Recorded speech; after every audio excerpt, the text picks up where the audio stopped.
आज हम करेंगे लाइन ग्राफ डीआई। तो देखो कैसे होती है line graph DI.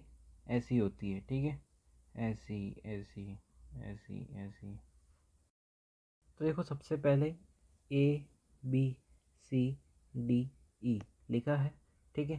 The line chart given below shows the number of people, males और फीमेल्स, दो है, विजिटेड 5 डिफरेंट पब्स इन 2010 से 2015, ठीक है।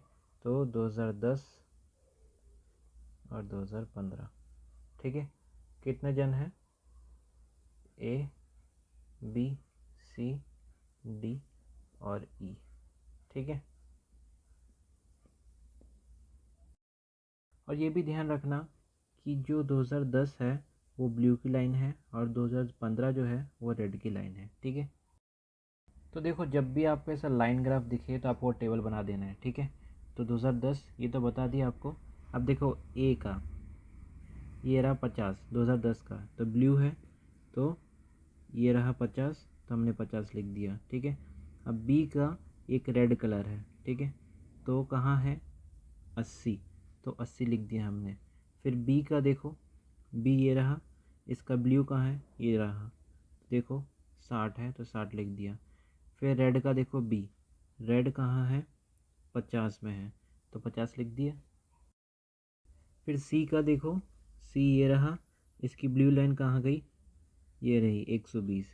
अब 40 देखो रेड, तो देखो 40 ये रहा। अब डी का देखो, डी ये रहा, उसकी ब्लू लाइन कहाँ पर है? ये रही, देखो 75, ठीक है। और इसकी रेड लाइन कहाँ पर है? 50 पे, तो 50 लिख दिया। फिर देखो ई कहाँ पर है? ई का ब्लू ये रहा, तो कितना है? 80 है। फिर रेड का देखो, रेड कहाँ पर है? 100 पे है, तो 100 ये रहा। तो देखो ये क्वेश्चन है, find the average number of people visited pub A and pub be in 2010। 2010 की बात करी गई है, ये रहा 2010, ये रहा ए और बी, ठीक है। कितने जन गए थे? 50 और 60, 110, ठीक है। एवरेज निकालना है तो डिवाइड कर देंगे, 2 5 जा 10 और 2 5 जा कितना आया? 55 आया। और what percent of total number of people visited pub D in 2015, ठीक है। ये रहा 15 का 50, ठीक है। फिर क्या बोल रहे हैं कि व्हाट परसेंट, परसेंट पूछ रहे हैं, तो किसका पूछ रहे हैं? डी का पूछ रहे हैं, तो 50 नीचे आ जाएगा और ये ऊपर आ जाएगा, ठीक है। इंटू का 100, 110%।